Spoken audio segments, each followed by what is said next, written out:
পড়ছি জুল ভার্নের একটি গল্প, শূন্য পুরাণ। এটি অনুবাদ করেছেন মানবেন্দ্র বন্দ্যোপাধ্যায়। অবশেষে যখন ফ্রাঙ্কফুর্টে এসে পৌঁছলুম তখন সেপ্টেম্বর মাস। বছরটা 1850 খ্রিস্টাব্দের কোনো একটি সাল।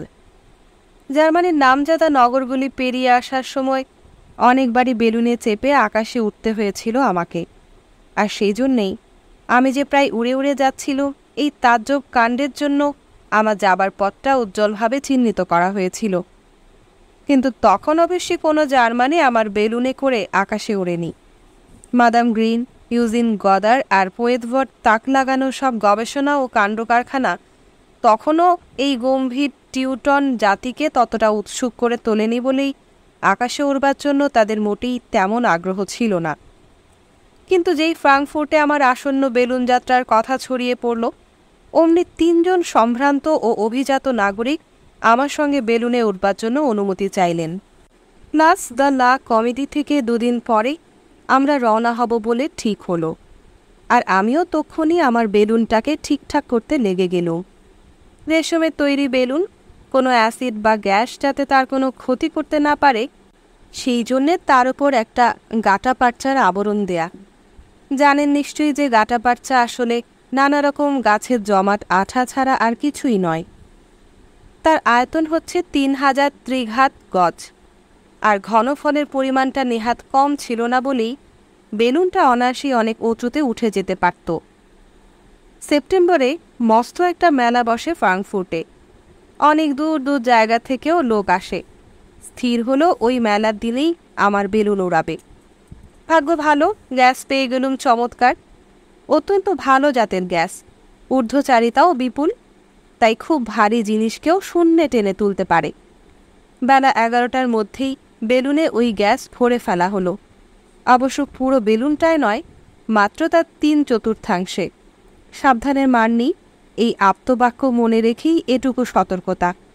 কারণ বেলুন যত উপরে ওঠে আবহমণ্ডলের ঘনাঙ্কও ততই কমে যেতে থাকে, আর সে সময় বেলুনের ভেতরকার বায়ব শক্তি আরও ফেঁপে গিয়ে যখন তখন ফেটে যেতে পারে। সঙ্গীদের নিয়ে আকাশে উঠতে ঠিক কতটুকু গ্যাস লাগবে সেটা আমি আগেই নানা অনুগণনার পর নির্ভুল বার করেছিলাম। রওনা হবার কথা কাঁটায় কাঁটায় 12টায়। বেলুনটা ছিল একটা ঘেরাও করা জায়গায়, আর চারপাশে অধীর ও কৌতূহলী মানুষের ভিড়। এই ভিড় দেখে মাঝে মাঝে আমার নিজেরই বেশ অবাক লাগত। সামনে চৌমাথা আর পুরোদ্যান থেকে শুরু করে এমনকি আশেপাশের রাস্তাতেও আর তিল ধারণের জায়গা ছিল না।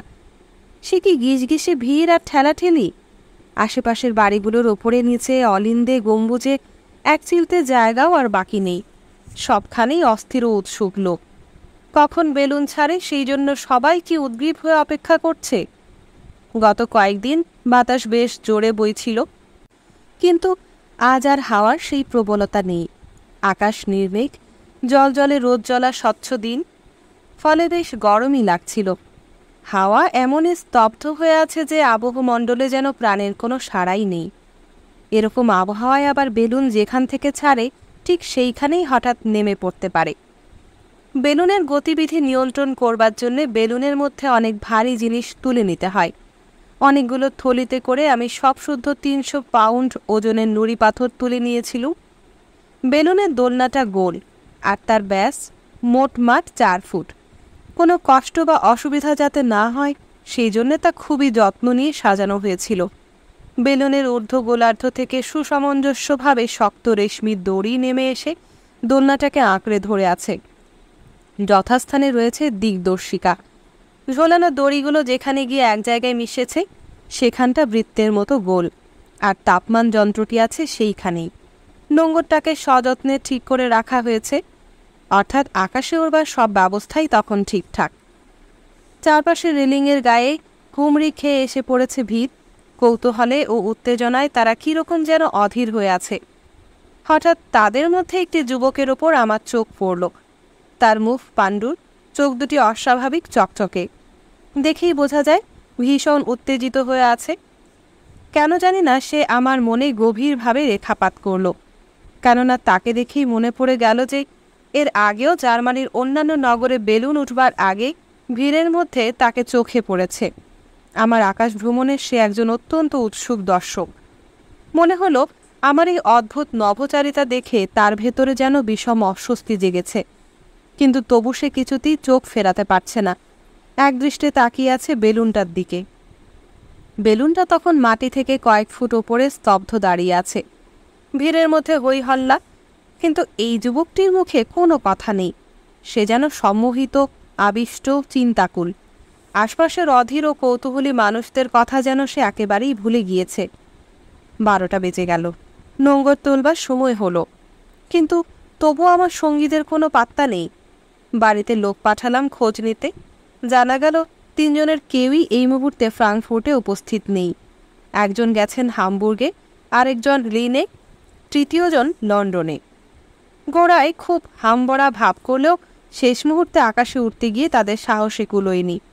কি আর বলবো, আমি তো জানি যে আধুনিক বৈমানিকদের কল্যাণে আকাশ ভ্রমণ এখন আর মোটেই তেমন মারাত্মক নয়। যেহেতু তারা বেলুনে করে আকাশে উড়বেন বলে প্রচার করেছিলেন, যেহেতু এই নভোচারিতা তাদের আজকের কর্মসূচির অন্তর্ভুক্ত ছিল, সেই জন্যে পাছে শেষটায় সত্যি তাদের জোর জুলুম করে বেলুনে উঠিয়ে দেয়া হয়, এই ভয়ে 3 জনেই বেলুনে গ্যাস ভরবার সময় নগদ ছেড়ে পালিয়েছেন। স্পষ্টই বোঝা গেল তাদের এই হুড়মুড় পলায়নের গতি তাদের সাহসের ঠিক বিপরীত। এইভাবে প্রতারিত হয়েও সমবেত জনতা কিন্তু কোনো বিক্ষোভ প্রকাশ করল না। আমি আর কোনো ইতস্তত না করে একাই বেলুনে উঠে পড়ল। বেলুনের আপেক্ষিক গুরুত্ব আর ওজনের মধ্যে সমতা আনবার জন্যে আরও কয়েক বস্তা বালি চাপিয়ে দিলুম বেলুনে। ওই 3 জন এভাবে কেটে না পড়লে তার অবশ্য মোটেই দরকার হতো না। আমি দোলনায় উঠে দাঁড়াতেই চারপাশে যে 12 জন লোক বেলুনের 12টা দড়ি ধরে বৃত্তের মতো দাঁড়িয়েছিল, তারা আস্তে আস্তে দড়ি ছেড়ে দিল। বেলুনটি আরও কয়েক ফুট ওপরে উঠে গেল। মোটেই হাওয়া নেই, আবহমণ্ডল যেন শীষের মতো ভারী। হয়তো আজ বেলুনে না উঠলেই ভালো ছিল। চেঁচিয়ে জিজ্ঞেস করল, সব ঠিক আছে তো? লোকেরা সবাই তৈরি হয়ে দাঁড়ালো। শেষবার চারপাশে তাকিয়ে সব ভালোভাবে নিরীক্ষণ করে এবার রওনা হওয়া যায়। প্রস্তুত? হঠাৎ যেন ভিড় বিষমভাবে দুলে উঠল, যেন সবাই ঘেরা জায়গাটায় ঢুকে পড়তে চাচ্ছে। দড়ি ছেড়ে দাও।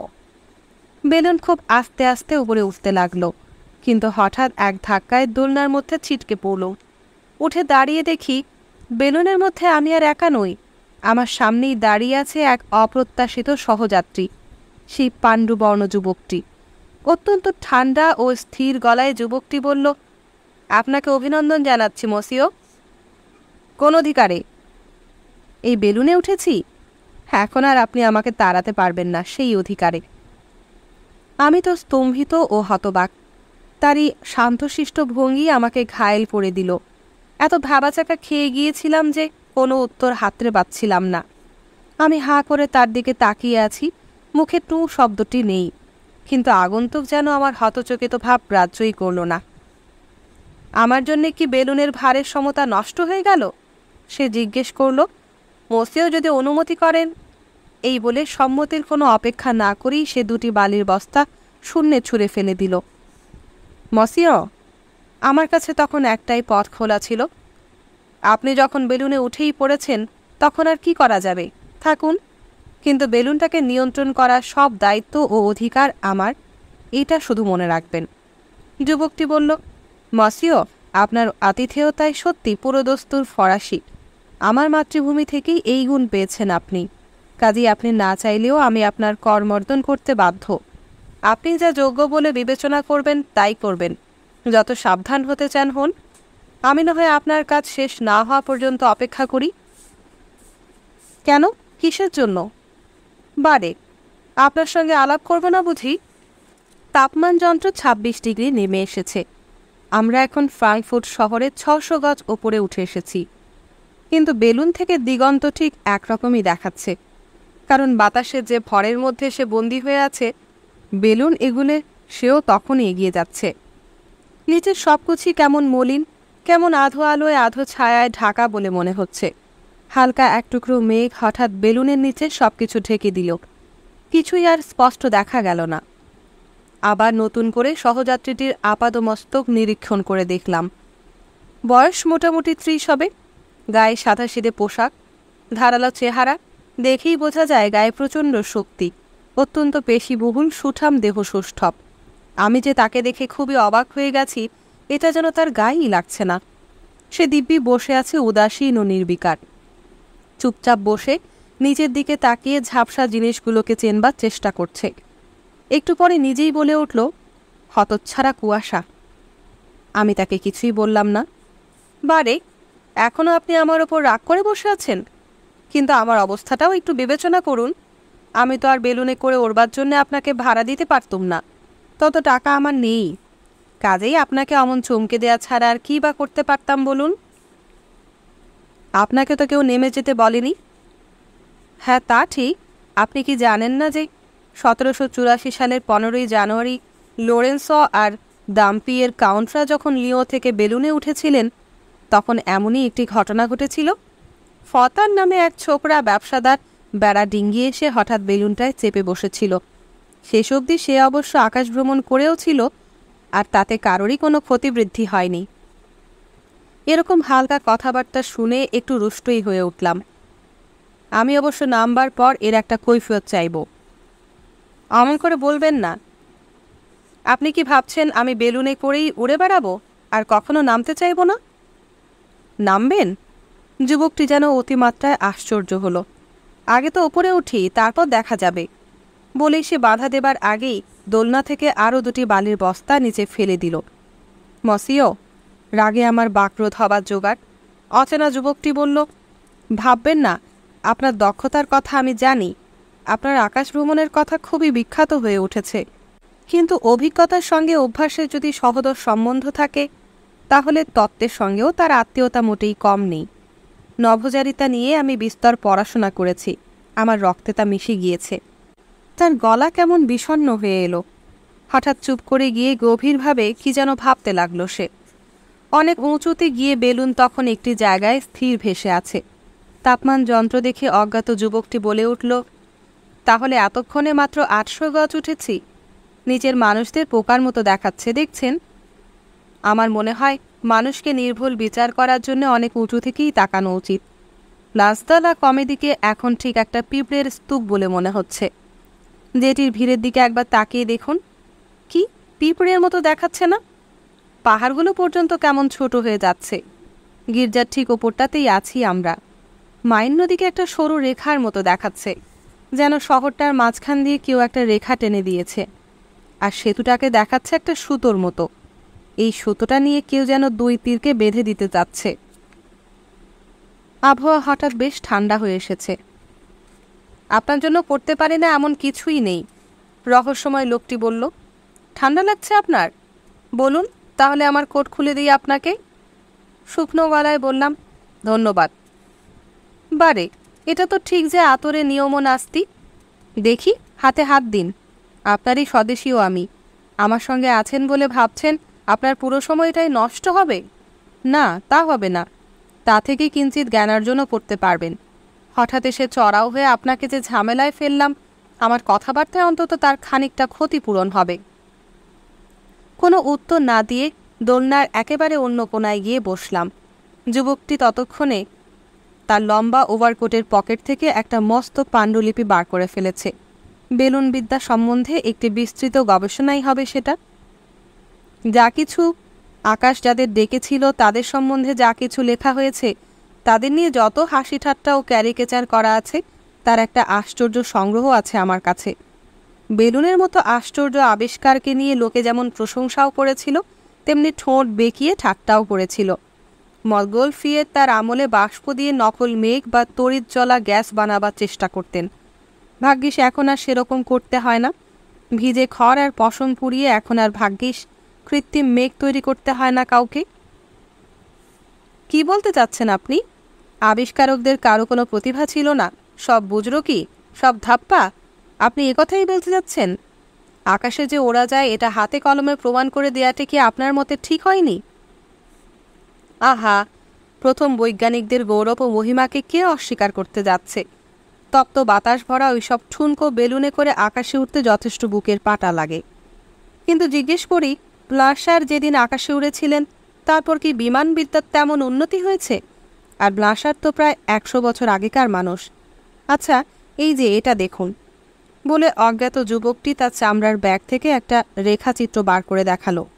এই দেখুন, বেলুন আবিষ্কার করার 4 মাস পরে পিয়েতর দ্য রশিয়ে আর মার্কি দ্য আরলাদ আকাশে উড়বার প্রথম যে চেষ্টা করেছিলেন, এটা তারই ছবি। এই চেষ্টায় ষোড়শ লুইয়ের একটুও সম্মতি ছিল না। মৃত্যুদণ্ড দেয়া হয়েছে এমন দুটি লোককে বেলুনে চাপিয়ে আকাশে ওড়াবার চেষ্টা চালাতে বলা হয়েছিল।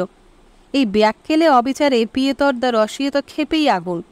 অনেক ফন্দি ফিকির করেও চারপাশে নানাভাবে প্রভাব খাটিয়ে অবশেষে তিনি তার বিমানবিদ্যার পরীক্ষা নিরীক্ষার জন্য প্রয়োজনীয় অনুমতি আদায় করেছিলেন। দোলনার ব্যাপারটা তখনও আবিষ্কার হয়নি, সেজন্যই বেলুনকে নিয়ন্ত্রিত করা তখন আরও অনেক কঠিন ছিল। মতগোলফিয়ারের বেলুনের নিচের দিকে সরু অংশটায় কেবল একটা গোল আসনের ব্যবস্থা করা হয়েছিল। বৈজ্ঞানিক দুজন নিশ্চয়ই এই আসনের দুপাশে নিশ্চল বসে থাকতে বাধ্য হয়েছিলেন, কারণ পুরোটাই ছিল ভিজে খড়ে ভরা, আর সেই জন্যে ঠিকমতো নড়াচড়া করাও যেত না। বেলুনের খোলা মুখটার নিচেই ছিল একটা ছোট উনুন।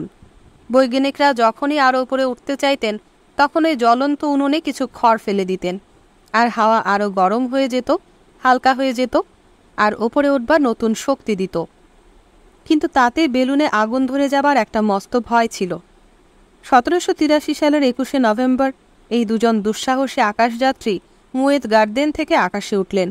ষোড়শ লুই পরীক্ষা চালাবার জন্যে ওই বিথিকাটি তাদের দিয়েছিলেন। রাজার মতো গড়িয়ানভাবে আকাশে উঠেছিল বেলুন। পেরিয়ে গিয়েছিল মরাল দ্বীপ, অধিবেশন চক্রের কাছে পেরিয়েছিল সোন নদী, তারপর সামরিক বিদ্যালয় আর পঙ্গুদের আশ্রমের মিনারের মধ্যে বেশ আস্তে ভেসে ভেসে সাঁত সুলপস গির্জের কাছে চলে এসেছিল। বৈজ্ঞানিকরা নতুন জ্বালানি ফেলে দিয়েছিলেন উনুনে। বুলবার পেরিয়ে গিয়ে তারা এফার দেয়ালের কাছে গিয়ে পৌঁছেছিলেন। মাটি ছোবার সঙ্গে সঙ্গেই তাদের বেলুন ফেটে গিয়েছিল, আর পিয়েতর দ্য রশিয়ে বেলুনের রেশমের ভাঁজের মধ্যে চেতনা হারিয়ে পড়ে গিয়েছিলেন। কাহিনীটি শুনে কেমন যেন আকুল লাগলো। বললুম, বেচারি। বেচারি বটে, কারণ পরে তাকে এইভাবেই জীবন দিতে হয়েছিল। অচেনা লোকটির গলা বিষাদে ভরে গেল। আপনি নিশ্চয়ই কখনো এরকম বিপাকে পড়েননি? কখনো না। দুর্ঘটনা আবার অনেক সময় কোনো পূর্বাভাস না দিয়েই আসে। বলে সে হঠাৎ চুপ করে গেল। আমাদের বেলুন তখন দক্ষিণ দিকে ধাবমান। নিচে এখন নতুন শহর ফ্রাঙ্কফুর্ট আমরা পেরিয়ে এসেছি। যুবকটি বলল, ঝড় আসছে বোধ হয়। তার আগে আমরা নিচে নেমে যাব। তাই নাকি? তার চেয়ে আরও উপরে উঠে যাওয়াই ভালো, তাহলে ঝড়কে পুরোপুরি এড়িয়ে যাওয়া যাবে। সঙ্গে সঙ্গে আরও দুটি ভারী বস্তা মহাশূন্যে ঘুরপাক খেতে লাগলো। তক্ষুনি যেন এক হ্যাঁচকা টানে বেলুন আরও উপরে উঠে গেল। 1200 গজ ওপরে চলে এসেছি আমরা। অতটা উঠেই বেলুন একটু থেমেছে। ভারী ঠান্ডা লাগছে আমাদের, অথচ রোদ পড়ে ভিতরকার গ্যাস ফেঁপে যাচ্ছে, আর বেলুনের উড়বার ক্ষমতা আরও বেড়ে যাচ্ছে। ভয় নেই, অচেনা লোকটি বলল। এখনও 3500 ফ্যাদম হাওয়া আছে। শ্বাস প্রশ্বাস নেবার পক্ষে তাই যথেষ্ট। তাছাড়া আমি কি করি না করি তা নিয়ে মিথ্যে অত মাথা ঘামাবেন না।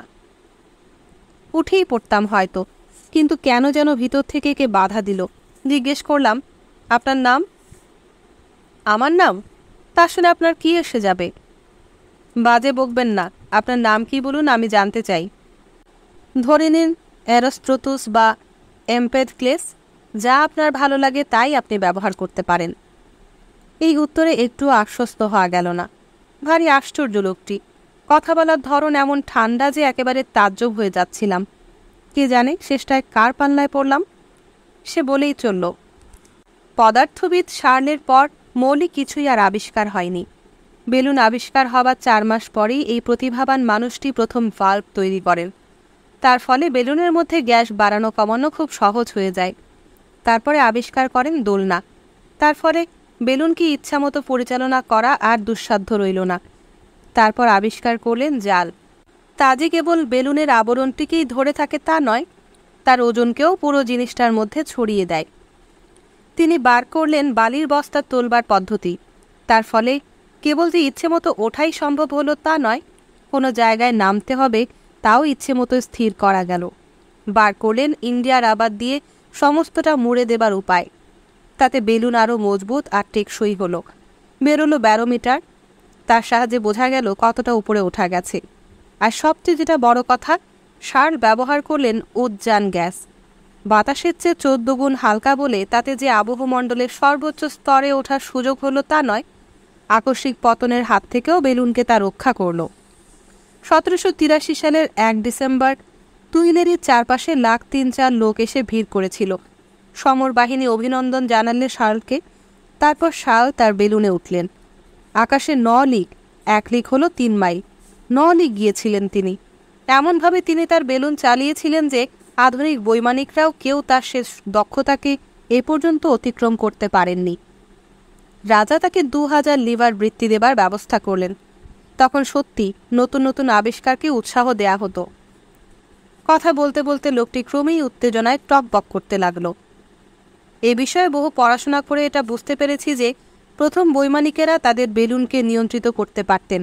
ব্লাশারের কথা বলছি না, কারণ অনেকেই তার কৃতিত্বকে সন্দেহের চোখে দেখেন। কিন্তু জুতোর আভ্যর কথা মনে করে দেখুন, তিনি এমনভাবে হাল আর দাঁড় ব্যবহার করেছিলেন যে ইচ্ছে মতো দিক পরিবর্তন করা তার পক্ষে মোটেই কঠিন ছিল না। অপেক্ষাকৃত সাম্প্রতিককালে মসিও জুলিও নামে একজন ঘড়ি নির্মাতা পারির ইবেনড্রোমে বেশ কিছু পরীক্ষা নিরীক্ষা করেছেন। অনেক সন্দেহকেই তিনি দূর করে দিয়েছেন। বিশেষ আধিত্যের সাহায্যে তিনি তার আয়তকার উড়োযানকে স্পষ্টই বাতাসের উল্টো দিকে চালিয়েছিলেন। 4-4টে উদযান বেলুনকে একসঙ্গে ব্যবহার করার কথা প্রথম ভেবেছিলেন মসিও পেতা। অংশত ভাঁজ করা অনুভূমিক পাল খাটিয়ে তিনি ভারসাম্য নষ্ট করে দেবার পরিকল্পনা করেছিলেন। তার ফলে বিমানকে হেলিয়ে কাত করে ঝুঁকে তীর্যকভাবে চালানো যেত। কেবল খাড়াভাবে না গেলেও চলত।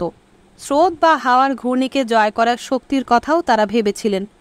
একটা উপায় তারা ভেবেছিলেন যে কোনো স্ক্রু বা চাকা থাকলে হয়তো কাজ দেবে, কিন্তু কোনো চঞ্চল কেন্দ্রে বসালে ওই স্ক্রু কোনোই কাজে আসবে না।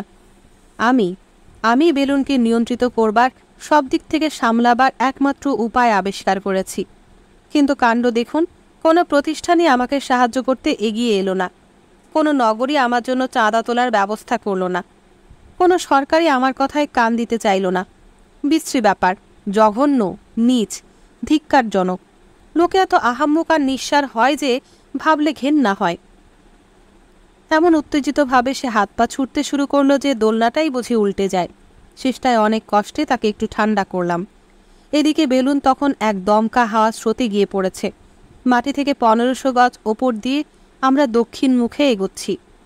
দোলনা থেকে ঝুঁকে নিচে তাকিয়ে আমার সহযাত্রী বললেন, ওই দেখুন ডার্মস্টাড, দেখতে পাচ্ছেন পল্লীনিবাস? ঝাপসা দেখাচ্ছে, তাই না? তা কতই বা স্পষ্ট দেখবেন। ঝড়ের জন্য সব কিছুই কেমন কেঁপে কেঁপে যায়। তার ওপর কোনো জায়গা চিনে বার করতে হলে খুব নিপুণ চোখ চাই। সত্যি এটা ডার্মস্টাড? আপনি ঠিক চিনছেন? নিশ্চয়ই, আমার কোনো ভুল হয়নি। ফ্রাঙ্কফুর্ট থেকে এখন আমরা 6 লিগ দূরে। তাহলে তো আর দেরি করা ঠিক নয়, আমাদের এক্ষুনি নেমে পড়া উচিত। নেমে পড়া? আপনি নিশ্চয়ই গির্জার চূড়োয় নামতে চান না? লোকটা খুক খুক করে হেসে উঠল। গির্জার চূড়োয় নামতে চাই না বটে, কিন্তু শহরতলিতে তো আর বাধা নেই। তা আগে তো ওই চূড়োগুলোকে পেরিয়ে যাই। বলেই সে আরও কয়েকটা বালির বস্তা কাছে টেনে নিল। যেই তাকে বাধা দিতে গেলাম, সে আমাকে এক হাতে ঠেলে সরিয়ে দিল। বালির বস্তাগুলো পড়ে যেতেই বেলুন 2000 গজ উপরে উঠে গেল। সে শুধু বলল, অত উত্তেজিত হচ্ছেন কেন? বৈজ্ঞানিক পরীক্ষার জন্যে গ্রিওসি, বিওগেলুজা, বিক্সিও আর বারাল যে আরও ওপরে উঠেছিলেন তা মনে রাখবেন। এবার একটু নরমভাবে বললাম, আমাদের কিন্তু নামতেই হবে। দেখছেন চারপাশে কেমন ঘন ঝড় ঘনিয়ে আসছে। যদি তাচ্ছিল্যের স্বরে সে চেঁচিয়ে উঠল, ঝড়ের ওপরে চলে গেলেই তো হয়। তাহলে তো আর ঝড়কে ভয় করতে হবে না। যে মেঘ মাটিকে চেপে আছে তাকে অগ্রাহ্য করাচ্ছে মহত্তর আর কি আছে? আকাশে ঝড়ের ঢেউ, তুলকালাম কাণ্ড, অথচ তার মধ্য দিয়ে আমরা পাড়ি দিয়ে চলেছি। এতেই তো গৌরব। মানুষ হিসেবে যারা শ্রেষ্ঠ তারাই শুধু আমাদের মতো এমনিভাবে ভ্রমণ করেছেন। 1784 সালের 15 জুলাই ফাবুরজের সাত আতোয়ান থেকে এক বেলুন আকাশে উড়েছিল অজ্ঞাতের সন্ধানে। উড়েছিলেন 4 জনে, মোতালেম্বের আর পোহতবার কাউন্টেস মাদমোয়াজেল লাগরত আর মার্কি দা মোতালেম্বের। তারা সবাই সেদিন যথেষ্ট দক্ষতা, নৈপুণ্য আর উপস্থিত বুদ্ধির পরিচয় দিয়েছিলেন। লিওরো, লোরেসো আর দাম্পিয়েরের কাকন্দ নানতের মসিরদ্দ লুই, বার্দর দ্য রবেল দ্য গ্রাস, ইতালির সেভালিও আদ্রায়ানি, আর এই কিছুদিন আগে ব্রুনম্বিকের ডিউক। প্রত্যেকেই আকাশে তাদের মহিমার সাক্ষ্য রেখে গেছেন, আর তাদের সঙ্গে পাল্লা দিয়েই যেতে হবে অন্তরিক্ষের একেবারে অগম্য প্রদেশে। তাদের সমান সমান হতে হবে আমাদের, যেতেই হবে আরও উঁচুতে। নীলিমার অসীমের মধ্যেই আছে স্বর্গের আভাস। দেখবেন রক্ত মাংস শুদ্ধ কেমন চনমন করে উঠবে। হাওয়ার তনুভবনের দরুন বেলুনের উদ্যান খুব তাড়াতাড়ি প্রসারিত হচ্ছিল। ইচ্ছে করেই বেলুনের তলার দিকটা খালি রেখেছিলাম আমি। দেখতে পেলাম সেই ফাঁকা অংশটুকু হালকা ও ছড়িয়ে যাওয়া উদ্যানে এমন ফুলে ফেপে উঠেছে যে ভাল্বটা খুলে দেয়া একান্ত জরুরি। কিন্তু আমার সেই রহস্যময় সহযাত্রী, তার রকম সকম দেখে বোঝা গেল যে আমাকে সে বেলুনটা ইচ্ছামতো চালাতে দেবে না। ঠিক করলাম তার চোখ এড়িয়েই ভাল্বের দড়িটা আমি টান দেব। কে জানে কার পাল্লায় পড়েছি, কি একটা খ্যাপা রহস্য যেন লোকটাকে ঘিরে আছে। এই আকাশে তার দিকে তাকিয়ে আবার আমার গা কাটা দিয়ে উঠল। কি যে ঘটবে কে জানে, কোন ভয়াবহ ক্ষিপ্র সান্ত্বনাহীন অধপতন আছে ভাগ্যে। 1:45 বাজে এখন। ফ্রাঙ্কফুর্ট থেকে রওনা হয়েছে 40 মিনিট আগে। দক্ষিণের হাওয়ায় ভারী মেঘ ভেসে আসছে, যে কোনো মুহূর্তে ঝড় ফেটে পড়বে বেলুনের চারপাশে। আপনার পরিকল্পনা কাজে খাটাবার আশা ছেড়ে দিয়েছেন নাকি? আমার গলায় কৌতূহল আর উৎকণ্ঠা দুই ছিল। আশা? অচেনা লোকটার গলা হঠাৎ কেমন নিচু হয়ে এলো। লোকের ঠাট্টা টিটকিরি আমাকে একেবারে ছিঁড়ে দিয়ে গেছে। এমন উজবুকের মতো তাদের ব্যবহার যে আমার লোকের ওপর আর কোনো ভরসাই নেই। কিন্তু এই নির্যাতন ও নিগ্রহিত আবিষ্কর্তাদের চিরন্তন ললাট লিখন। দেখুন না এই ক্যারিকেচারগুলো, নানা যুগের রঙ্গব্যঙ্গ ও বিদ্রূপের চাক্ষুষ নিদর্শন। আমার এই ব্যাগ তো এসব কাগজপত্রেই ভরা। সহযাত্রীটি যখন তারা কাগজ নিয়ে শশব্যস্ত ও তন্ময়, আমি তখন আস্তে আস্তে তার অজান্তেই ভাল্বের দড়িটা চেপে ধরলাম। গ্যাস যখন বেরোতে থাকবে তার হিস হিস শব্দ তার কানে গিয়ে পৌঁছবে নিশ্চয়ই, সে ভয় তো আছেই। কিন্তু তবু একটা চেষ্টা। কত ঠাট্টাই তারা করেছিল অ্যাবাম মিরালোকে। লোকটা বললে ব্রেদা আর জানিনের সঙ্গে আকাশে উড়েছিলেন তিনি। গ্যাস ভরবার সময় কেমন করে যেন আগুন ধরে যায় বেলুনে। অন্ধ নির্বোধগুলো বেলুনটাকে টুকরো টুকরো করে ছিঁড়ে ফেলল। তারপরেই বেরিয়েছিল এই ক্যারিকেচার। অদ্ভুত জন্তু নামে এই টিটকিরি ভরা ছবি। প্রত্যেকের নাম নিয়ে শ্লেষ করে নতুন এক একটি নাম দিয়েছিল তারা তখন। আস্তে ভাল্বের দড়ি ধরে টান দিলাম, আর তক্ষুনি তাপমান যন্ত্রের উত্থান শুরু হলো। কাজটা হলো একেবারে ঠিক সময়ে, কারণ ততক্ষণে দক্ষিণ দিকে দূরে মেঘের ডাক শুরু হয়ে গেছে। এই দেখুন আরেকটি ছবি। আমি যে কি করছি সে সম্বন্ধে কিছুমাত্র সন্দেহ না করে লোকটা আবার শুরু করলো। দেখুন এই ছবিটা, মস্ত একটা বেলুন, তাতে আস্ত আস্ত জাহাজ আর বড় বড় সব দুর্গ বসানো। বেলুনটা সব বয়ে নিয়ে যাচ্ছে। এই ব্যঙ্গচিত্রের শিল্পী এটা জানে না যে তার এই নির্বোধ তুলির আচরই একদিন সত্যি হয়ে উঠবে। সব কিছু আছে এই বিরাট বিমানে। বাঁদিকে হালের কাছে কাছে সারেঙ্গের আসন, সামনের দিকটায় আছে প্রমোদ ভবন, আছে মস্ত একটা অর্গান, আর ভূমণ্ডল কিংবা চাঁদের বাসিন্দাদের ভয় দেখাবার জন্য বিরাট একটা কামান। পেছনের পাটাতনের ওপরে বসানো আস্ত একটা মান মন্দির। তাছাড়া বেলুনের গাধা বোটও রয়েছে ওখানে। নিরক্ষীয় বৃত্তের কাছে আছে সৈন্য শিবির, তার বাম দিকে ধূমনল।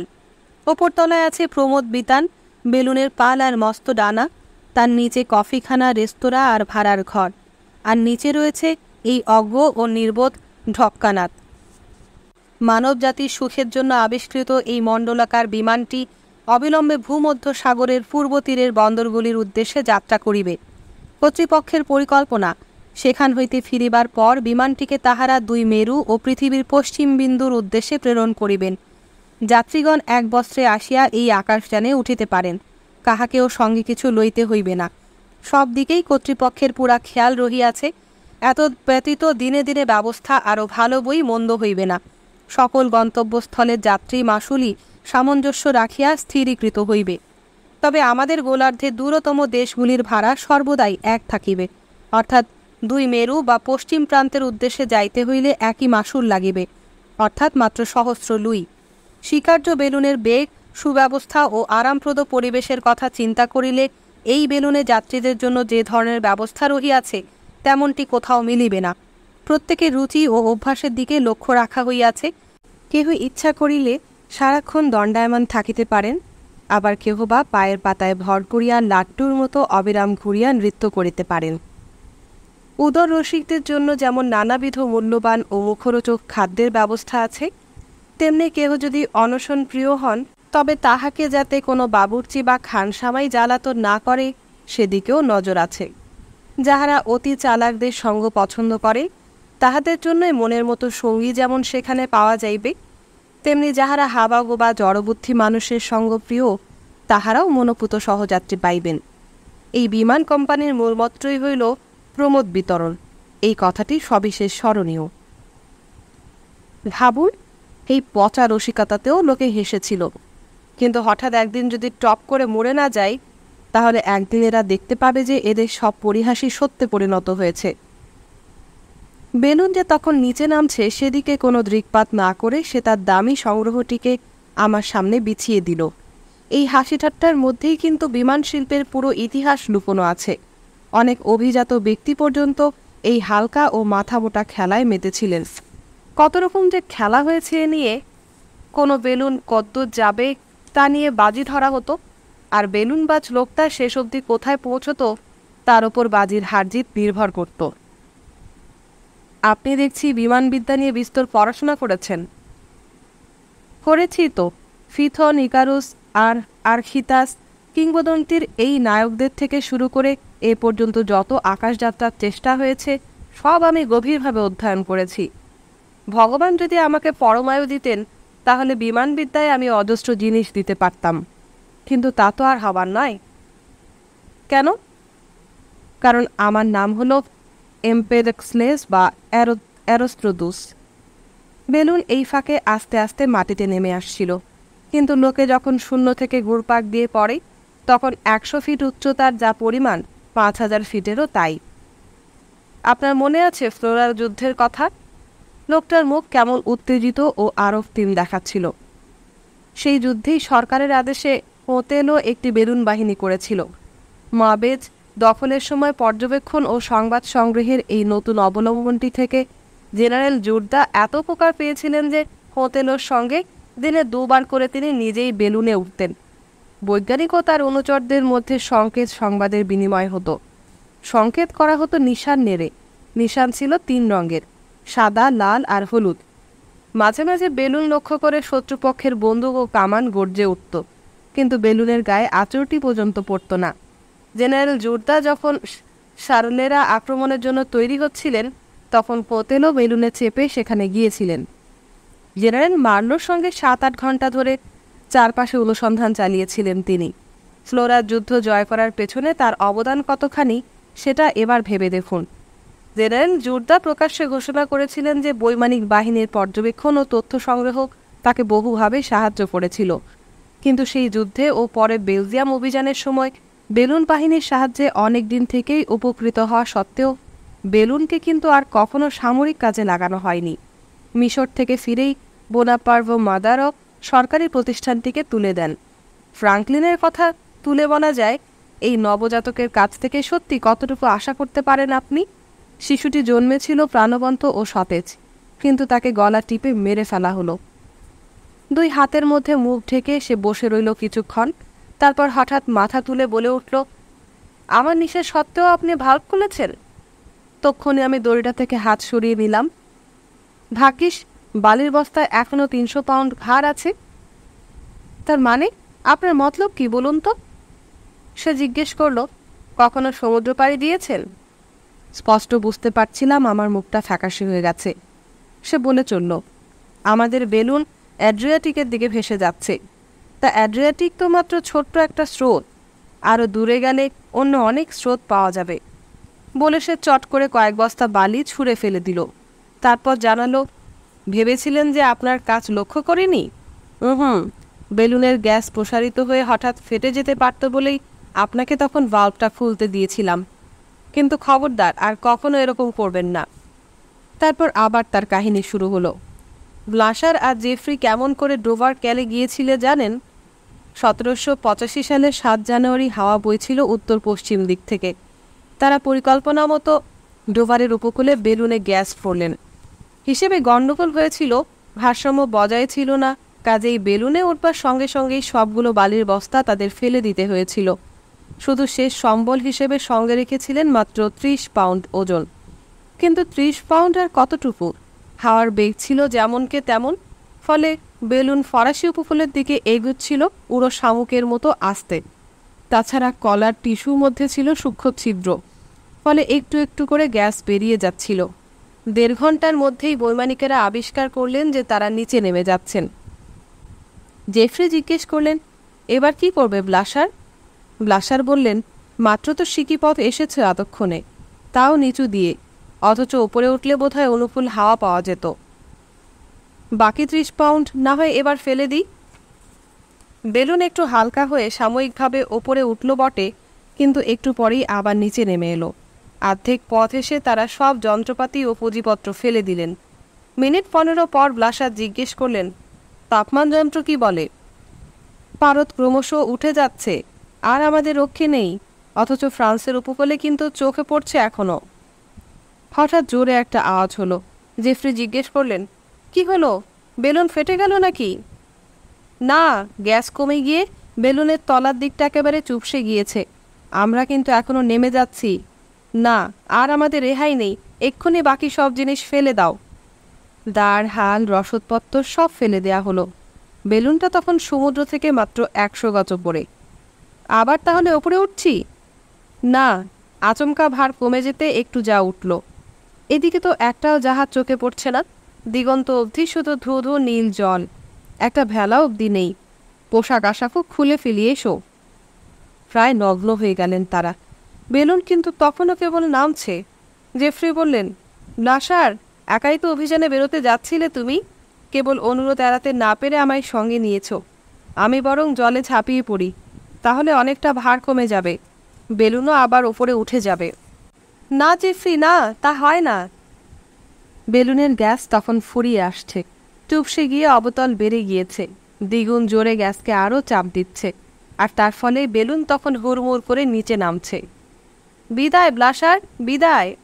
জেফ্রি বললেন, ভগবান তোমায় রক্ষা করুন।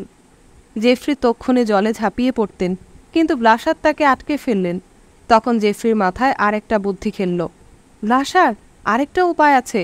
দোলনাটা কেটে ফেলে দিয়ে আমরা জাল ধরে ঝুলে থাকতে পারি, হয়তো তাতে একটু উপরে ওঠা যাবে। ভালো করে জালটা আঁকড়ে ধরো। তৈরি তো? কিন্তু আরে, তাপমান যন্ত্রে তো পারদ নেমে যাচ্ছে। একটু হাওয়া এলো তাহলে। বেঁচে গেলাম ব্লাশার, আমরা বেঁচে গেলাম। কাছেই গেলে দেখা গেল, হর্ষে উল্লাসে তারা তখন ক্ষিপ্ত প্রায়।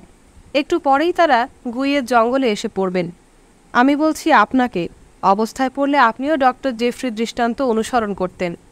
বেলুনের তলায় তখন ঝকঝকে আস্তরর মতো মেঘের ভাঁজ খুলে গেছে। অতিকায় হয়ে তার ওপর সচল ছায়া পড়েছে। বেলুনের গোল উজ্জ্বল সোনার ছাতার মতো মেঘ ঘিরে আছে বেলুনকে। দোলনার ঠিক নিচেই গুম গুম করে ডেকে উঠছে বাজ। আতঙ্কে আমার রক্ত হিম হয়ে এলো। চেঁচিয়ে উঠলাম, এবার আমাদের নামতেই হবে এক্ষুনি। ওপরে সূর্য আমাদের জন্য অপেক্ষা করে আছে, আর এখন আমরা নিচে নেমে যাব? বরং আরও কতগুলো বস্তা ফেলে দেয়া যাক। বেলুন থেকে আরও 50 পাউন্ড ভার কমে গেল। ততক্ষণে 3500 গজ উপরে উঠে এসেছে বেলুন। অচেনা লোকটা একটানা বকে যাচ্ছে। আমার মাথার মধ্যে কিসের যেন নাচ, কেমন অবসন্ন লাগছে, কেমন নিস্তেজ। তার কিন্তু ফুর্তির সীমা নেই। সুবাতাসে অনেক দূর চলে যাওয়া যাবে, হাসতে হাসতে বলল সে। অ্যান্টিলেসে হাওয়ার স্রোত এমন যে ঘন্টায় 100 মাইলেরও বেশি যাওয়া যাবে। নাপোলিও অভিষেকের সময় গার্নেরা রাত 11টার সময় রঙিন লণ্ঠন জ্বালা বেলুন উড়িয়ে দিয়েছিলেন। বাতাস বইছিল বায়ুকোণ থেকে। পরদিন ভোরবেলায় রোমার মানুষ ঋষি পিতরের স্তম্ভের পাশ দিয়ে তাকে চলে যেতে দেখেছিল। আমরা কিন্তু আরও দূরে উড়ে যাব, আরও উঁচুতে, সূর্যের কাছাকাছি। আমার কানে তখন সব কথা পৌঁছাচ্ছে না। কেমন ঝিমঝিম করছে গা হাত পা, যেন চারপাশে সব বনবন করে ঘুরছে। মেঘের মধ্যে একটা ফাটল বেরিয়ে এলো। ওই দেখুন, স্পায়ার নগরী, চেঁচিয়ে বলল সেই অচেনা লোকটা। দোলনা থেকে তাকিয়ে দেখি ছোট্ট একটা কালো রেখা। সত্যি স্পায়ার, তাতে আর সন্দেহ নেই। মস্ত রাইন নদীকে দেখাচ্ছে সরু ফিতার মতো। মাথার ওপরে আকাশ এখন ঘন নীল। পাখিরা পর্যন্ত অনেক আগেই আমাদের সঙ্গ ত্যাগ করেছে। ওরকম হালকা হাওয়ায় উড়বার ক্ষমতা তাদেরও নেই। এই নীল নিশ্চিম শূন্যে আমরা দুজনেই শুধু জীবন্ত প্রাণী, আমি আর সেই রহস্যময় অচেনা খ্যাপা লোকটা। আপনাকে কোথায় নিয়ে যাচ্ছি তা জেনে আর কি লাভ? মেঘের মধ্যে ছুঁড়ে ফেলে দিলে সে দিকদর্শিকা। অধপাতের চেয়ে সুন্দর আর কি আছে? পিয়তের দা রশিয়া থেকে শুরু করে লিউটেন্যান্ট গেল পর্যন্ত বেলুন বিদ্যার ইতিহাসের দিকে তাকালে দেখতে পাবেন সব দুর্ঘটনারই কারণ হঠকারিতা। শুধু অপরিণামদর্শীরাই চিরকাল বিপদে পড়ে। 1785 13ই জুন বোলনের রোমা থেকে বেলুনে রওনা হয়েছিলেন দা রশিয়ে। নিজের বেলুনের সঙ্গে তিনি জুড়ে দিয়েছিলেন মোদগলফিয়েরের উষ্ণ বাতাস সৃষ্টির যন্ত্র, যাতে গ্যাস না কমিয়ে বা বালির বস্তা না ফেলে ওঠানামা করা যায়। এ যেন বারুদের স্তূপে জ্বলন্ত মশাল ফেলে দেয়া। 400 গজ উঠবার পর আবার প্রতিকূল হাওয়ার পাল্লায় পড়লেন তারা। সেই হাওয়া তাদের তাড়িয়ে নিয়ে এলো বারদরিয়ায়। বেগতিক দেখে নেমে পড়তে চাচ্ছিলেন পিয়েতর। চেষ্টা করছিলেন ভাল্বটা খোলবার, কিন্তু ভাল্বের দড়িটা এমনিভাবে বেলুনের সঙ্গে জড়িয়ে গিয়েছিল, টানাটানি করতে গিয়ে ছিঁড়ে গেল। আর ভুস করে বেলুন থেকে সব গ্যাস বেরিয়ে চোপসানো বেলুনটা ধপ করে পড়ল নিচে মোদগলফিয়েরের ওই যন্ত্রের ওপর। উল্টে ফেলল তাকে, আর সেই দুর্ভাগাদের নিচে টেনে নিয়ে এলো। অত ওপর থেকে পড়ে তারা একেবারে চুরমার হয়ে গেলেন।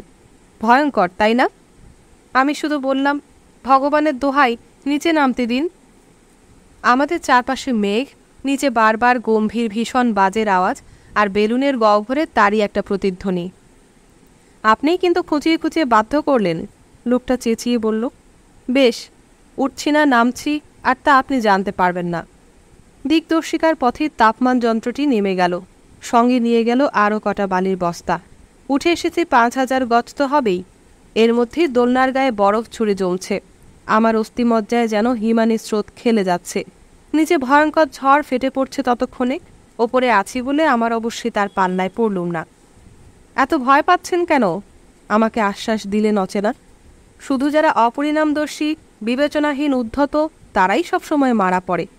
আনিওতে তিনি ধ্বংস হয়ে যান। সেই অলিভারই উঠেছিলেন কাগজের তৈরি মোদগলফিয়েরে। হাওয়া গরম করা চুল্লির তলায় ছিল তার দোলনা, আর বস্তার মধ্যে যে ভার ছিল তার ছিল দাহ্যগুণ। হঠাৎ আগুন ধরে গেল, অধপতন হলো অলিভারের, মরলেন। হালকা চ্যাপটা একটা থালার মতো দোলনায় করে মৌজস্য উঠেছিলেন নিয়ে। হঠাৎ দোল খেলো তার বেলুন, ভারসাম্য হারিয়ে উল্টে গেল, হলো অধপাত, মরলেন। মানহাইমে বিটোরক দেখলেন তার বেলুনে আগুন ধরে গেছে, হলো অধপাত, তিনিও মরলেন। হ্যারিস উঠেছিলেন বাজে একটা বেলুনে, বাল্বটা ছিল মস্ত, সহজে বন্ধ হতে চাইতো না, হলো অধপাত, হ্যারিস মরলেন। হাওয়ায় ভেসে থাকবার জন্য আগেই একসময় বালির বস্তাগুলো ফেলে দিয়েছিলেন অ্যাডলার। হাওয়া তাকে তাড়িয়ে নিয়ে এলো বস্টনে। ধাক্কা লাগলো চিমনিতে, ফলে শূন্য থেকে পতন ও মৃত্যু। ককলি নামছিলেন উত্তাল এক প্যারাসুটে, ভেবেছিলেন প্যারাসুটটা বুঝি নিখুঁত তৈরি। হলো শূন্য থেকে পতন এবং মৃত্যু। তবু আমি এদের ভালোবাসি। নিজেদেরই হঠকারিতার বলি এরা, কিন্তু কেউই স্বার্থবশ নন। এরা আত্মাহুতি দিয়েছেন সমগ্র মানব জাতির জন্যে। আমিও এদেরই মতো মরতে চাই, তাই আরও উঁচুতে উঠতে হবে আমাদের, আরও ওপরে। আমার চোখের সামনে তখন মৃত্যুর ছায়াবাজি খেলে যাচ্ছে। তনুভবনের ফলে বাতাস হয়ে আছে হালকা, রোদ পড়ছে সরাসরি, ফলে বেলুনের মধ্যে গ্যাস কেবলই উপসারিত হচ্ছে, আর বেলুন কেবল উঠছে তো উঠছেই। কলের পুতুলের মতো হাত চলে গেল আমার। চেষ্টা করলাম ভাল্বটা খুলে দিতে, কিন্তু পাগল নাকি লোকটা, সত্যি মাথা খারাপ। সে চট করে ভাল্বের দড়িটা আমার মাথার ওপরে কেটে দিল, যাতে সহজে কিছুতেই দড়িটা আমি নাগালে না পাই। মাদাম ব্লাশারকে পড়ে মরতে দেখেছিলেন আপনি? লোকটার গলার স্বর কেমন একঘেয়ে, নেশা ধরানো, ঝিমঝিমে। আমি দেখেছি, হ্যাঁ, নিজের চোখে দেখেছি। 1819 সালে 6 জুলাই আমি ছিলাম টিভুলিতে। গ্যাস ভরার খরচ কমাবার জন্য ছোট্ট একটা বেলুনে উঠেছিলেন মাদাম ব্লাশার, আর ছোট বলেই বেলুনটার খোল ভর্তি করে গ্যাস ভরতে হয়েছিল। তলার দিক থেকে হঠাৎ গ্যাস কেন যেন বেরিয়ে যেতে লাগলো। কোথাও কোনো ছ্যাদা হয়ে গিয়ে থাকবে, যেন ধোয়ার পুচ্ছের মতো উদ্যান বেরিয়ে যাচ্ছে। আতশবাজির ধরনের একটা আলোক বেষ্টনী নিয়ে গিয়েছিলেন তিনি, তার দিয়ে সেটা দোলনার সঙ্গে আটকানো। ঠিক ছিল, আকাশে উঠে সেটা তিনি জ্বালিয়ে দেবেন। আগেও এ কাজ করেছেন তিনি অনেকবার। সেদিন আমার সঙ্গে ছিল ছোট একটা প্যারাশুটও। হাওয়ের একটা প্যারাশুট নাকি তুবড়ির, অর্থাৎ ঠিক ছিল সেই জ্বলন্ত প্যারাশুট রূপলি আগুনের বৃষ্টির মতো আস্তে আস্তে ঝরে পড়বে। দোলনায় সেজন্য আগুনও জ্বালানো হয়েছিল। ঠিক ছিল আকাশে উঠেই ওই প্যারাসুটকে তিনি আগুন ধরিয়ে দেবেন, অমনি আকাশ থেকে রূপোর ঝর্ণা নেমে আসবে। বেলুনে চেপে উঠলেন তিনি ওপরে। রাত্রি ছিল মেঘলা ও কুয়াশা ভরা। আতশবাজিটায় আগুন ধরাবার সময় খেয়াল না করে অবিবেচকের মতো জ্বলন্ত মোমবাতিটা তিনি উদ্যানের সেই অনর্গল স্রোতের তলায় নিয়ে গিয়েছিলেন। একদৃষ্টে তাকিয়েছিলাম আমি তার দিকে। হঠাৎ অন্ধকারের মধ্যে অদ্ভুত ও অপ্রত্যাশিত একটা আলো ঝলসে উঠল। প্রথমটায় ভেবেছিলাম বুঝি নতুন কোনো তাক লাগানো খেলা। ঝলসে উঠল আলো, দপ করে নিভে গেল একবার, পরক্ষণেই জ্বলে উঠল আবার। বেলুনটাকে দেখে মনে হলো যেন জ্বলন্ত গ্যাসের এক উড়ন্ত ভেলা। ভয়ঙ্কর সেই আলো, গোটা বুলভার, গোটা মোড়মড়ত আলো হয়ে গেল, দিনের মতো ঝলমলে। দুর্ভাগিনী উঠে দাঁড়িয়ে কোনো রকমে দুবার চেষ্টা করলেন বেলুনের উপাঙ্গ বন্ধ করে দেবার, যাতে আগুন নিভে যায়। পারলেন না। ধপ করে বসে পড়লেন বেলুনের দোলনায়। বেলুনটাকে নামিয়ে ফেলতে চাইলেন নিচে, তখনও বেলুনটা নিচে পড়তে শুরু করেনি। কয়েক মিনিট মাত্র গ্যাস জ্বলছে, আগুনের পুচ্ছ বেরিয়ে এসেছে বেলুন থেকে। তারপর বেলুনটা আস্তে আস্তে ছোট হয়ে এলো। এবার বেলুনটা অতি মন্থরভাবে নিচে নামতে লাগলো। শূন্য থেকে পতন বলতে যা বোঝায় ঠিক তা নয়। বায়ুকোণ থেকে হাওয়ার ঝাপটায় বেলুনটা পাড়ির দিকে এগিয়ে গেল। এখন যেখানে রু দ্য প্রভোস বাড়িটা, তখন সেখানটায় ছিল মস্ত কতগুলো বাগান। মাদাম লাসার সেখানেই নামবার চেষ্টা করলেন, কারণ তাহলে ততটা ভয়ের কিছু হবে না। কিন্তু বেলুন আর দোলনা হঠাৎ একটা বাড়ির ছাদে গিয়ে ধাক্কা খেল। বাঁচাও বাঁচাও, আর্তস্বরে চেঁচিয়ে উঠলেন হতভাগিনী। আমি দৌড়ে আসছিলাম পেছন পেছন। দেখলাম বেলুনের দোলনা ছাদে ধাক্কা খেয়ে একটা লোহার ডান্ডার গায়ে এসে পড়ল, আর ধাক্কার চোটে মাদাম লাসার দোলনা থেকে ছিটকে বেরিয়ে শূন্যে 3 বার পাক খেয়ে রাস্তায় এসে পড়লেন। পরে তার চুরমার মৃতদেহটাই শুধু পাওয়া গিয়েছিল। গল্পগুলো শুনছি আর আমার গা হাত পা অসারহীন হয়ে আসছে। অচেনা লোকটা তখন দোলনায় দাঁড়িয়ে, উদ্ভ্রান্ত অপ্রকৃতস্থ তার মুখ, চোখ, মাথায় কোনো টুপি নেই, রুক্ষ অবিন্যস্ত উস্কো ফুস্কো চুল, চোখ দুটি অস্বাভাবিকভাবে জ্বলছে। না, আর কোনো সংশয় নেই। ভয়ঙ্কর সত্যটা হঠাৎ যেন ঝলসে উঠল। উন্মাদ, হ্যাঁ, আজ তো এক উন্মাদের পাল্লাতেই পড়েছি আমি। বাকি বালির বস্তাগুলোকে সে ছুঁড়ে ফেলে দিল। অন্তত 9000 গজ উপরে উঠে এসেছে তখন বেলুন, নইলে হঠাৎ আমার নাক মুখ দিয়ে রক্ত বেরোবে কেন? বিজ্ঞানের শহীদরাই সবচেয়ে মহৎ, সেই উন্মাদ বিকৃত কণ্ঠে চেঁচিয়ে উঠল। চিরকাল এই শহীদদের পুজো করে মানুষ, কখনো তাদের কেউ হলে না। তার সব কথা কিন্তু আমার কানে ঢুকছে না। কেমন বিমূঢ় আর বড্ড অসহায় বোধ করছি আমি। এই নিঃসীম শূন্যে এক সর্বনেশে পাগলের সঙ্গে একা দাঁড়িয়ে আছি বেলুনের দোলনায়। তাকিয়ে আছি তার ঘোলাটে জ্বলন্ত চোখ দুটোর দিকে। আমার কানের কাছে মুখ এনে বিড়বিড় করে সে বলছে। কি বলছে? জাম্বেকারী সেই দুর্বিপাকের কথা আপনার মনে আছে? 1804 সালের 7 অক্টোবর, কয়েকদিন অবিরাম ঝোড়ো হাওয়া আর বৃষ্টির পর মেঘ যেন একটু সরে গিয়েছিল, কিন্তু কিছুতেই জাম্বিকারীর আকাশ ভ্রমণকে ঠেকিয়ে রাখা গেল না। আগেভাগেই ভ্রমণের দিন ঘোষণা করা হয়েছিল। তার শত্রুরা নানাভাবে উত্ত্যক্ত করতে লাগলো সুযোগ পেয়ে। ঠাট্টা টিটকিরির বন্যা বয়ে গেল। তাই নিজেকে আর বিজ্ঞানকে লোকের হাসি ঠাট্টার হাত থেকে বাঁচাবার জন্য আকাশে ওঠা খুবই জরুরি হয়ে উঠল তার কাছে। তাকে উঠতে হবে বেলুন থেকে। বেলুনে গ্যাস ভরার সময় কেউ তাকে এক ফোঁটা সাহায্য করেনি, নিজেই সব কাজ করলেন জাম্বেকারী। তারপর মধ্যরাত্রে উঠলেন আকাশে, সঙ্গে ছিল আন্দ্রেওলি আর গ্রোসেত্তি। আস্তে আস্তে ওপরে উঠতে লাগলো বেলুন। বৃষ্টির ফোঁটা পড়ে বেলুনের খোলে কোথাও নিশ্চয়ই সূক্ষ্ম ছিদ্র হয়ে গিয়েছিল, গ্যাস বেরিয়ে যাচ্ছিল, আর তাই যতটা ভাবা গিয়েছিল ততটা জোরে বেলুন উঠতে পারছিল না। নির্ভীক বৈমানিক 3 জন কোল ঢাকা লন্ডনের আলোর তাপমান যন্ত্রের ওঠানামাটাই কেবল দেখতে পাচ্ছিলেন। গত 24 ঘন্টা জাম্বেকারী খাবার ফুরসত পাননি। গ্রোসেত্তির দশাও অনশনক্লিষ্ট। ঠান্ডায় আর অবসাদে আমি একেবারে বিধ্বস্ত, জাম্বেকারী বন্ধুদের জানালেন। বোধহয় মরেই যাচ্ছি। মূর্ছিত হয়ে পড়ে গেলেন তিনি দোলনায়। একটু পরে গ্রোসেত্তিও সংজ্ঞা হারালেন। শুধু আন্দ্রেওলি রইলেন সচেতন। অনেক শুশ্রূষা করে তিনি জাম্বেকারীর জ্ঞান ফিরিয়ে আনলেন। কি খবর? কি কোন দিকে যাচ্ছি আমরা? বাতাস কীরকম আছে? কটা বাজে এখন? 2 বাজে। দিগদর্শিকা কোথায়? বিকল হয়ে গেছে। কি সর্বনাশ! লণ্ঠনও তো নিভে গেছে দেখছি। এত হালকা হাওয়ায় যে লণ্ঠন জ্বলতে পারে না জাম্বেকারী তা জানতেন। আকাশে চাঁদ নেই, কিরকম এক স্যাঁতস্যাঁতে ভেজা অন্ধকারে আবহমণ্ডল ডুবে আছে। আন্দ্রেওলি, বড্ড শীত করছে আমার, একেবারে জমে যাচ্ছি। কি করি বলো তো? আস্তে আস্তে তারা সাদা আভাওয়ালা ঝোড়ো মেঘের স্তর থেকে একটু নেমে এলেন। বলে উঠলেন আন্দ্রেওলি। শুনতে পাচ্ছেন? কি? জামবেকারি জিজ্ঞেস করলেন।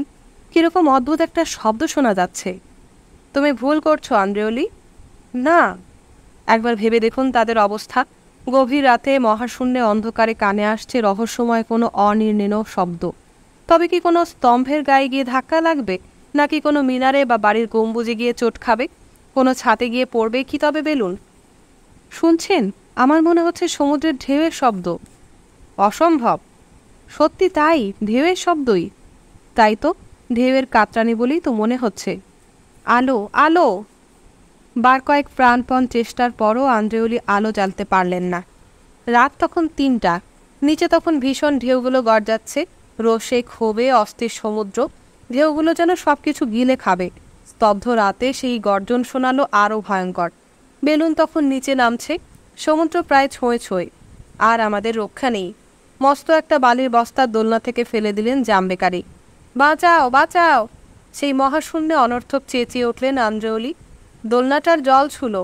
লাফিয়ে উঠল ঢেউ, জলের ঝাপটা লাগলো বুকে পিঠে। কলকবজা পোশাক আশাক টাকা করি সব ফেলে দাও। সম্পূর্ণ বিবস্ত্র হয়ে বৈমানিকেরা আগের চেয়ে হালকা হয়ে বেলুন তক্ষুনি অতি ক্ষিপ্র বেগে ওপরে উঠে এলো।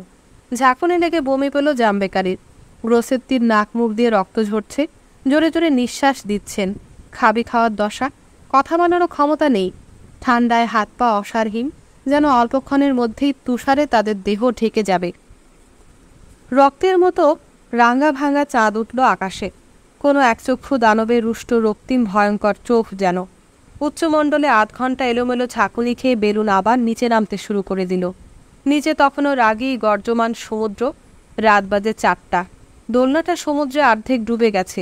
শুধু বেলুনটা ধুঁকতে ধুঁকতে দোলনাটাকে হিঁচড়ে টেনে নিয়ে যাচ্ছে। বেলুনের রেশমি কাপড় যেন পাল, দোলনাটা যেন কোনো অদ্ভুত ভেলা।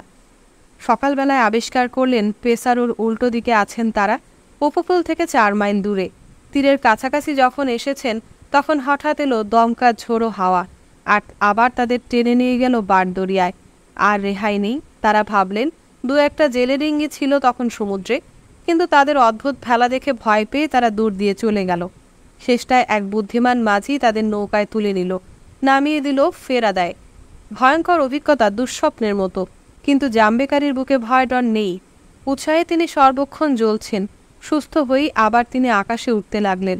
একবার একটা গাছের গায়ে ধাক্কা খেল তার বেলুন। স্পিরিট ল্যাম্প ভেঙে জামা কাপড়ে স্পিরিট চড়িয়ে গেল। তিনি যখন নিচে নেমে এলেন তখন আতপোড়া। তাতেও তিনি হাল ছাড়েননি। শেষবার আকাশে উঠলেন ১৮১২ সালের ২১ সেপ্টেম্বর। আবার সেই বোলন থেকে। আবার ধাক্কা লাগলো এক গাছে। আবার তার স্পিরিট ল্যাম্প থেকে বেলুনে আগুন ধরে গেল। তালগোল পাকিয়ে নিচে পড়লেন।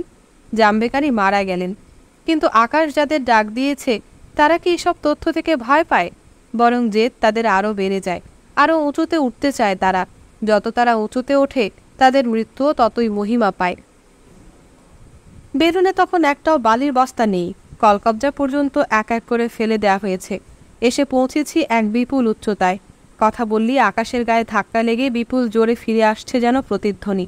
নিচে ধীরে ধীরে মিলিয়ে এলো চেনা পৃথিবী, আর ওপরে পুরো অন্ধকারে হারিয়ে গেল তারায় ভরা আকাশ। হঠাৎ আমার উন্মাদ সহযাত্রীটি উঠে দাঁড়ালো। অবশেষে সময় হলো, সে বলল। এবার আমাদের মরতে হবে, মরতেই হবে। লোকে আমাদের ত্যাগ করেছে, আমাদের তারা ঘৃণা করে, ব্যঙ্গ করে। আসুন তাদের উপর ঝাঁপিয়ে পড়ি। চেঁচিয়ে উঠলাম, হায় ঈশ্বর! আসুন এই দড়িগুলো কেটে দেই। দোলনাটা তাহলে হুহু করে আকাশে ভেসে যাবে, নিরুদ্দেশে ভেসে যাবে। অভিকর্ষ দিক ঠিক বদলাবে। তখন দেখবেন সূর্যের টানে আমরা সেই বিপুল ও জ্যোতির্ময় অগ্নিকুণ্ডের দিকে এগিয়ে যাচ্ছি। হতাশাই বোধহয় আমার মধ্যে নতুন শক্তি এনে দিয়ে থাকবে। মরিয়া হয়ে আমি লাফিয়ে পড়লাম সেই উন্মাদের ওপর।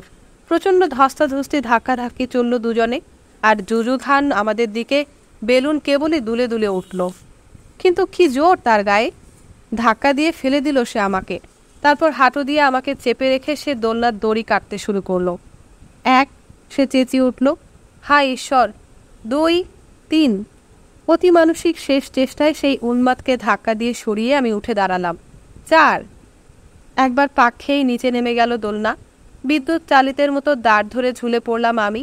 তারপর কোনো রকমে গিয়ে উঠলাম বেলুনের জালের মধ্যে। সেই উন্মাদ ততক্ষণে শূন্যে হারিয়ে গেছে। দোলনাহীন বেলুন তখন আরও উঁচুতে গিয়ে পৌঁছেছে। কত উঁচুতে জানি না। হঠাৎ প্রচণ্ড আওয়াজ হলো, সে অসীম নির্জন শূন্যে কি যেন ফেটে গেল। গ্যাস প্রসারিত হয়েছিল অসহ্য রকম, তাই বেলুনের রেশমি আবরণ ফেটে গিয়েছে। আমি চোখ বুজে ফেললাম। একটু পরে কবষ্ণ কিসের স্পর্শ পেয়ে চেতনা ফিরে এলো। আগুন জ্বলা মেঘের মাঝখানে বেলুন ঘুরপাক খাচ্ছে, যেন তার ঝুঁটি চেপে ধরল হাওয়া। ঘন্টায় 100 লিগ বেগে অনুভূমিক পথে টেনে নিয়ে এলো তাকে। চারপাশে ঝলসাতে লাগলো বিদ্যুৎ। খুব জোরে পড়ছিলাম না বোধ হয়। চোখ খুলে দেখলাম নিচে ডাঙা দেখা যাচ্ছে। সমুদ্র থেকে মাইল 2-1 দূরে আছি এখনো, কিন্তু ঝোড়ো হাওয়ার গতি সমুদ্রের দিকেই। হঠাৎ কিসে যেন ধাক্কা লাগলো আচমকা। আমার মুঠো কেমন যেন আলগা হয়ে গেল। হাত থেকে দড়িটা পিছলে গেল। কঠিন মাটিতে এসে পড়লাম আমি। ধাক্কা লেগেছিল একটা নোঙরের গায়ে। ঝড় তাকে টেনে নিয়ে আসে, তারপর একটা ফাটলে পড়ে আটকে যায়। শেষবার পড়ে যেতেই আরেকটু উঁচুতে উঠে সমুদ্রের দিকে চলে গেল বেলুন। আস্তে আস্তে ছোট হয়ে এলো দিগন্তে। জ্ঞান ফিরতে দেখি আমস্টারডাম থেকে 15 লিগ দূরে লা সুহায়লদ্রে সুয়েতের সাগর তীরে হার্ডেরহিকে এক চাষির কুটিরে শুয়ে আছি। বেঁচে গেছি শুধু ভগবানের করুণায়। আকাশে ওরকম ভয়ঙ্কর পাগলের পাল্লায় পড়ে বাঁচলাম কি করে, নেহাত যদি ভগবানের দয়া না থাকতো। কিন্তু সেই পাগল সত্যি কথাই বলেছিল। আকাশ যাদের ডাক দিয়েছে, ডাঙার লোকেরা তাদের মোটেই বোঝে না। আকাশ যাদের ডাক দিয়েছে তাদের অনেকেরই পরিণাম হয়েছে প্রচণ্ড ভীষণ। কিন্তু ডাক শুনে কে বসে থাকতে পারে তার নিরুৎসাহ বন্ধ ঘরের ভয়ডর পাওয়া অন্ধকারে?